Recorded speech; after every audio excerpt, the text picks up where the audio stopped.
সবাইকে ঝরা ফাগুন ইউটিউব চ্যানেলে স্বাগত জানাচ্ছি। আজ আমরা পড়ে শোনাব হুমায়ুন আহমেদের জনপ্রিয় একটি ছোট গল্প লাল চুল। আশা করি আপনাদের সবার ভালো লাগবে। ধন্যবাদ। ভদ্রলোকের বয়স ৭০-এর মতো। মাথার চুল টকটকে লাল। মাথার লাল চুলের জন্যই হয়তো তাকে রাগী রাগী দেখাচ্ছে। তাছাড়া কোমরের মাংসপেশিতে টান পড়ায় তিনি সোজা হয়ে দাঁড়াতে পারছেন না, বাঁকা হয়ে দাঁড়িয়ে আছেন। ভঙ্গিটা অনেকটা সাপের ফনা তোলার মতো, যেন এক্ষুনি ছোবল দেবেন। আমি বললাম, আসসালামু আলাইকুম। সালামের উত্তরে সালাম দেওয়াটাই প্রচলিত বিধি। তিনি হুঁ বলে এড়িয়ে গেলেন। তবে আপ্যায়ন বা শিষ্টতার কোনো অভাব হলো না। আমাকে হাত ধরে বসালেন, কাজের ছেলেকে চা দিতে বললেন। আমার কাছে মনে হলো ভদ্রলোক অসুস্থ। তার মাথার চুল যেমন লাল, চোখ দুটোও লাল। খুব ঘন ঘন চোখের পাতা ফেলছেন। আমি এত দ্রুত কাউকে চোখের পাতা ফেলতে দেখিনি। বয়স বাড়লে মানুষ ঘন ঘন চোখের পাতা ফেলে কিনা তাও লক্ষ্য করিনি। আমি কিছু জিজ্ঞেস করার আগেই ভদ্রলোক বললেন, আমার চোখে সমস্যা আছে। চোখে অশ্রুগ্রন্থি বলে কিছু ব্যাপার আছে। সেখান থেকে জলীয় পদার্থ বের হয়ে সবসময় চোখ ভিজিয়ে রাখে। আমার ওই সব গ্রন্থি নষ্ট হয়ে গেছে। আমি বললাম, আপনার চুল এমন লাল কেন? রং দিয়ে লাল করেছি। মেহেন্দি পাতা এবং কাঁচা হলুদের সঙ্গে সামান্য থানকুনি পাতা বেটে মিশিয়ে একটা পেস্টের মতো তৈরি করে চুলে মাখলেই চুল এমন লাল হয়। আপনি যখন আমার মতো বুড়ো হবেন, মাথার চুল সব পেকে যাবে, তখন মাথায় রং ব্যবহার করতে পারেন। মাথায় রং ব্যবহার করা ইসলাম ধর্মে নিষিদ্ধ নয়। নবী করিমের হাদিস আছে, তিনি খেজাব ব্যবহার করার পক্ষে মত দিয়েছেন। খেজাব হচ্ছে এক ধরনের রং যা চুলে লাগানো হয়। ও আচ্ছা। মাথা ভর্তি সাদা চুল আমার পছন্দ না। সাদা চুল হলো হোয়াইট ফ্ল্যাগ, যা মনে করিয়ে দেয় খেলা শেষ হয়ে গেছে, তৈরি হয়ে নাও। দুয়ারে প্রস্তুত গাড়ি, বেলা শেষ প্রহর। আপনি তৈরি হতে চাচ্ছেন না? তৈরি তো হয়েই আছি। সাদা ফ্ল্যাগ উড়িয়ে সবাইকে জানাতে চাচ্ছি না। ভদ্রলোকের বাড়ি প্রকাণ্ড। বেশিরভাগ প্রকাণ্ড বাড়ির মতো এই বাড়িটিও খালি। তার 2 মেয়ে, দুজনেরই বিয়ে হয়ে গেছে। তারা স্বামীর সঙ্গে বাইরে থাকে। পত্নী বিয়োগ হয়েছে 4 বছর আগে। 11 কামরার বিশাল বাড়িতে ভদ্রলোক কিছু কাজের লোকজন নিয়ে থাকেন। পুরোপুরি নিঃসঙ্গ মানুষরা নানা জটিলতায় ভোগেন। বিচিত্র সব কাজকর্মে তারা থাকতে চেষ্টা করেন। সঙ্গী হিসেবে এরা কখনোই খুব ভালো হয় না, কারণ তারাই সঙ্গী হিসেবে কাউকে গ্রহণ করতে চান না। এই ভদ্রলোকও দেখলাম তার ব্যতিক্রম নন। তিনি দেখলাম এক জায়গায় বেশিক্ষণ থাকতে পারছেন না, জায়গা বদল করছেন এবং কিছুক্ষণ পরপর ঘরের ছাদের দিকে ভ্রু কুঁচকে তাকাচ্ছেন। ভাবটা এই রকম যেন ঘরের ছাদটা কিছুক্ষণের মধ্যেই ভেঙে তার মাথায় পড়ে যাবে। আমি যে কাজের জন্য এসেছিলাম সেই কাজ সারলাম। ভদ্রলোকের ছোট মেয়ের স্বামীর ঠিকানা দরকার ছিল। তিনি ঠিকানা দিতে পারছেন না, তবে টেলিফোন নাম্বার দিলেন। আমি চা খেয়ে উঠতে যাচ্ছি। তিনি বললেন, আহা, বসুন না, বসুন, অল্পক্ষণ বসুন, গল্প টল্প করুন। নিঃসঙ্গ একজন বৃদ্ধের অনুরোধ এড়ানো মুশকিল। আমি বসলাম, কিন্তু কি বলবো ভেবে পেলাম না। এই বয়সের মানুষ কি ধরনের গল্প পছন্দ করে? পরকালের গল্প? ধর্ম? আমি জানি একটা বিশেষ বয়সের পর মানুষজন ঘোর আস্তিক হয়ে যায়, কঠিনভাবে ধর্মকর্ম পালন করে, ধর্মের কথা শুনতে ভালোবাসে। মৃত্যুতেই সব শেষ না, মৃত্যুর পরেও বেঁচে থাকার সম্ভাবনাই তাদের জন্য মৃত্যু নামক অমোঘ বিধান মেনে নিতে সাহায্য করে। আমি বললাম, আপনি বলুন, আমি শুনি। পরকাল সম্বন্ধে বলুন। মৃত্যুর পর কি হবে? তিনি চোখ পিটপিট করে বললেন, মৃত্যুর পর কি হবে মানে? কিছুই হবে না। শরীর পচে গলে যাবে। শরীরের যে ফান্ডামেন্টাল পার্টিকেলস আছে, ইলেকট্রন, প্রোটন, নিউট্রন, এরা চারিদিকে ছড়িয়ে পড়বে। ফান্ডামেন্টাল পার্টিকেলসের ক্ষয় নেই, কাজেই এদেরও ক্ষয় হবে না। আপনি কি ধর্ম বিশ্বাস করেন না? তিনি উত্তরে এমন সব কথা বলতে লাগলেন যা শুনে ঘোর নাস্তিকরাও নড়ে চড়ে বসবে এবং বলবে বাড়াবাড়ি হয়ে যাচ্ছে, এতটা বাড়াবাড়ি ভালো না। সালমান রুশদি তার কাছে কিছু না। একটু আগে যিনি নবীজির খেজাব ব্যবহারের হাদিস দিলেন, সেই তিনি তার সম্পর্কে এমন সব উক্তি করতে লাগলেন যা শুনলে নিরীহ টাইপের মুসলমানরাও চাকু হাতে তার পায়ের রগ খুঁজতে বের হয়ে যাবে। এই আলোচনা আমার তেমন পছন্দ হচ্ছিল না। আরবের মরুভূমির একজন নিরক্ষর ধর্মপ্রচারক হয়েও যিনি সেই সময়কার ভয়াবহ আইয়ামে জাহেলিয়াত লোকজনদের মন মানসিকতাই শুধু পরিবর্তন করেননি, সারা পৃথিবীতে এই ধর্মের বাণী ছড়িয়ে দিয়েছিলেন, তাকে তুচ্ছ করা ঠিক না। সমাজে অবিশ্বাসী তো থাকতেই পারে, অবিশ্বাসীদের যে কুৎসা ছড়াতে হবে তা তো না।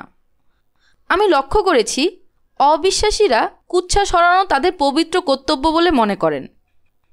বছর দুয়েক আগে যীশুখ্রিস্ট সম্পর্কে জৈনক আমেরিকার স্কলারের একটি লেখা পড়েছিলাম, যাতে তিনি প্রমাণ করতে চেষ্টা করেছেন যে যীশুখ্রিস্ট ছিলেন একজন হোমোসেক্সুয়াল। আমি লাল চুল এই ভদ্রলোকের সঙ্গে তর্কে যেতে পারতাম, ইচ্ছা করল না। তার চেয়েও বড় কথা, ধর্ম সম্পর্কে আমার পড়াশোনাও তেমন নেই। ভদ্রলোকের দেখলাম পড়াশোনা ব্যাপক। কোরআন শরীফ থেকে মূল আরবি এবং সেখান থেকে সরাসরি ইংরেজি অনুবাদ যেভাবে স্মৃতি থেকে বের করতে লাগলেন, তা আমার মতো মানুষকে ভরকে দেওয়ার জন্য যথেষ্ট। সন্ধ্যা হয়ে গেছে, আমার উঠা দরকার। উসখুস করছি। ভদ্রলোক যে উৎসাহের সঙ্গে কথা বলছেন তাতে তাকে থামাতেও মন সায় দিচ্ছে না। তিনি এর মধ্যে চায়ের কথা বলেছেন, আমি তাতেও আগ্রহ বোধ করছি না। এই বাড়িতে কাজের মানুষ চা বানানো এখনও শেখেনি। আগের চাটা দু চুমুক দিয়ে রেখে দিয়েছি। নতুন চা এর চেয়ে ভালো হবে এই আশা করা বৃথা। এমন সময় কাণ্ড হলো। লালচুল ভদ্রলোক হঠাৎ উঠে দাঁড়িয়ে বললেন, একটু বসুন, মাগরিবের নামাজের সময় হয়েছে, নামাজটা শেষ করে আসি। মাগরিবের নামাজের জন্য নির্ধারিত সময় আবার অল্প। আমি মনে মনে বললাম, হোলি কাউ। ভদ্রলোক নামাজ পড়ার জন্য বেশি সময় নিলেন না, কিছুক্ষণের মধ্যেই ফিরে আসলেন। হাসি মুখে বললেন, সরি, আপনাকে বসিয়ে রাখলাম, তাহলে আবার ডিসকাশন শুরু করা যাক। তিনি আবারও কথা বলা শুরু করলেন। কথার মূল বিষয় হচ্ছে ধর্ম মানুষের তৈরি, আল্লাহ মানুষ তৈরি করেননি, মানুষই আল্লাহ তৈরি করেছে। আমি বললাম, আপনি তো ঘোর নাস্তিক, কিন্তু একটু আগে নামাজ পড়তে দেখলাম। নামাজ পড়েন? হ্যাঁ পড়ি, গত 25 বছর যাবৎ পড়ছি। খুব কমই কাজা হয়েছে। রোজাও রাখেন? অবশ্যই। 25 বছর ধরে রাখছেন? হবে, তবে দুবার রাখতে পারিনি। একবার গল ব্লাডারের জন্য অপারেশন হলো তখন, আর একবার হার্নিয়া অপারেশনের সময়। দুটাই পড়ে গেল রমজান মাসে। ঘোর নাস্তিক একজন মানুষ নামাজ রোজা পড়ছেন, এটা আপনি ব্যাখ্যা করবেন কিভাবে?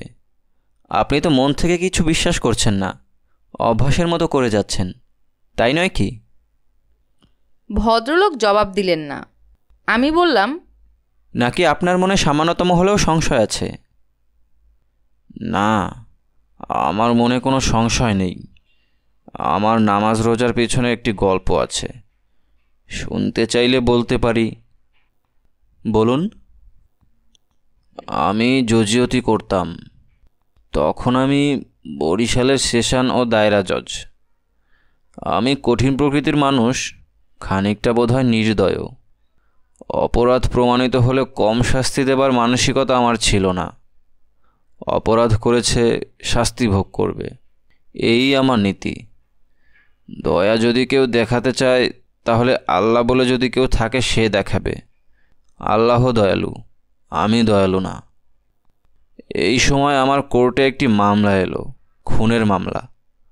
7 বছরের একটা বাচ্চা মেয়ে খুন হয়েছে। পাশের বাড়ির ভদ্রমহিলা মেয়েটিকে ডেকে নিয়ে গেছে, তারপর সে আর তার স্বামী মিলে দাদিয়ে কুপিয়ে হত্যা করেছে। জমি জমা নিয়ে শত্রুতার জের, সাক্ষ্য প্রমাণ সবই আছে।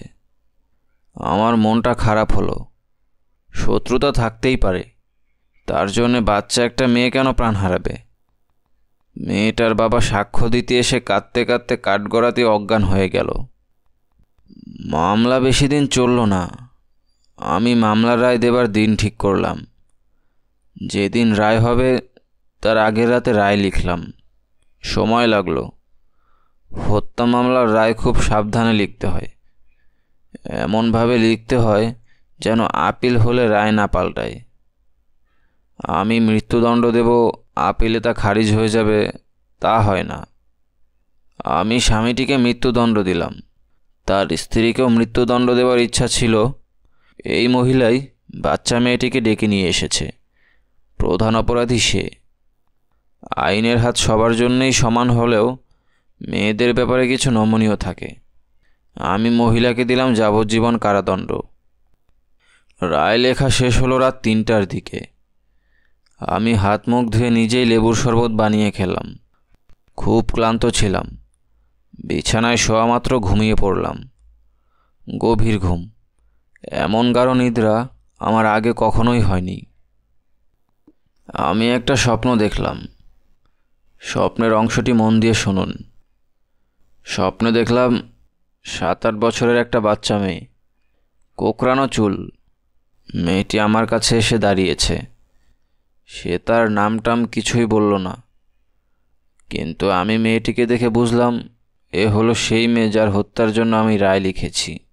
একজনের ফাঁসি এবং অন্যজনের যাবজ্জীবন। আমি বললাম, কি খুকি, ভালো আছো? মেয়েটি বলল, হুম কিছু বলবে খুকি? হুম বলো। মেয়েটি খুব স্পষ্ট করে বলল, আপনি ভুল করছেন। এরা আমাকে মারেনি, মেরেছে আমার বাবা। বাবা দা দিয়ে কুপিয়ে আমাকে মেরে দাটা ওদের খড়ের গাদায় লুকিয়ে রেখেছে, যাতে ওদেরকে মামলায় জড়ানো যায়, ওদের শাস্তি দেওয়া যায়। আমাকে মেরে বাবা ওদের শাস্তি দিতে চায়। তুমি এসব কি বলছো? অন্যকে শাস্তি দেওয়ার জন্য কেউ নিজের মেয়েকে মারবে? মেয়েটি জবাব দিল না। সে তার ফ্রকের কোণা দিয়ে চোখ মুছতে লাগলো। আমার স্বপ্ন ভেঙে গেল। দেখলাম ভোর প্রায় হচ্ছে। কিছুক্ষণের মধ্যে ফজরের আজান হলো। আমি রান্নাঘরে ঢুকে নিজেই 1 কাপ চা বানিয়ে খেলাম। স্বপ্নের ব্যাপারটিকে তেমন গুরুত্ব দিলাম না। স্বপ্ন গুরুত্ব দেওয়ার মতো কোনো বিষয় না। দুশ্চিন্তা, উদ্বেগ এইসবই স্বপ্ন হয়ে দেখা দেয়। আমি মামলাটা নিয়ে অনেক চিন্তা ভাবনা করেছি। স্বপ্ন হচ্ছে সেই চিন্তারই ফসল, আর কিছুই না। স্বপ্নের উপর নির্ভর করে বিচার চলে না। রায় নিয়ে কোর্টে গেলাম। কোর্ট ভর্তি মানুষ। সবাই এই চাঞ্চল্যকর মামলার রায় শুনতে চায়। রায় প্রায় পড়তেই যাচ্ছিলাম, হঠাৎ কি যেন মনে হলো। বলে বসলাম, এই মামলার তদন্তে আমি সন্তুষ্ট নই, আবার তদন্তের নির্দেশ দিচ্ছি। কোর্টে বিরাট হইচই হলো। আমি কোর্ট অ্যাডজর্ন করে বাসায় চলে এলাম। আমার কিছু বদনামও হলো। কেউ কেউ বলতে লাগলো আমি টাকা খেয়েছি। আমি নিজে আমার দুর্বলতার জন্য মানসিকভাবে খানিকটা বিপর্যস্তও হলাম। আমার মতো মানুষ স্বপ্নের মতো অতি তুচ্ছ একটা ব্যাপার দ্বারা পরিচালিত হবে, তা হতে পারে না। আমার উচিত জর্জিয়তি ছেড়ে দিয়ে আলুর ব্যবসা করা। যাই হোক, সেই মামলার পুনর্তদন্ত হলো। আশ্চর্যের ব্যাপার, মেয়েটির বাবা নিজেই হত্যা অপরাধ স্বীকার করলো এবং আদালতের কাছে শাস্তি প্রার্থনা করলো। আমি তার ফাঁসির হুকুম দিলাম। বরিশাল সেন্ট্রাল জেলে ফাঁসি কার্যকর হলো। ঘটনার পর আমার মধ্যে সংশয় ঢুকে গেল। তাহলে কি পরকাল বলে কিছু আছে? মৃত্যুর পর কি আরেকটি জগৎ আছে? ঘোর অবিশ্বাস নিয়ে ধর্মগ্রন্থ পাঠ করা শুরু করলাম। নামাজ রোজা আরম্ভ হলো। আশা ছিল এতে আমার সংশয় দূর হবে। যতই পড়ি ততই আমার সংশয় বাড়ে। ততই মনে হয় God is created by man. তারপর নামাজ পড়ি এবং প্রার্থনা করি। বলি, হে মহাশক্তি, তুমি আমার সংশয় দূর করো। কিন্তু এই সংশয় দূর হবার নয়। নয় কেন? কারণ আমাদের পবিত্র গ্রন্থেই আছে। সূরা বাকারার 7ম অধ্যায়ে বলা হয়েছে, Allah has set a seal on their hearts and on their hearing and on their eyes is a veil. আল্লাহ তাদের হৃদয় এবং শ্রবণেন্দ্রিয়কে ঢেকে দিয়েছেন এবং টেনে দিয়েছেন চোখের উপর পর্দা। আমি তাদেরই একজন, আমার মুক্তি নেই। ভদ্রলোক চুপ করলেন। আমি বিদায় নেবার জন্য উঠলাম। তিনি আমাকে বাড়ির গেট পর্যন্ত এগিয়ে দিলেন। আমি বললাম, আপনি আসছেন কেন? আপনি আসবেন না? তিনি মুখ কুঁচকে বললেন, আমাদের নবীজির একটি হাদিস আছে। নবীজি বলেছেন, কোনো অতিথি এলে তাকে বিদায়ের সময় বাড়ির গেট পর্যন্ত এগিয়ে দিও। এই বলেই তিনি বিড়বিড় করে নবী সম্পর্কে অত্যন্ত আপত্তিকর কিছু কথা বলে বাড়ির দিকে রওনা হলেন। সম্ভবত এশার নামাজের সময় হয়ে গেছে।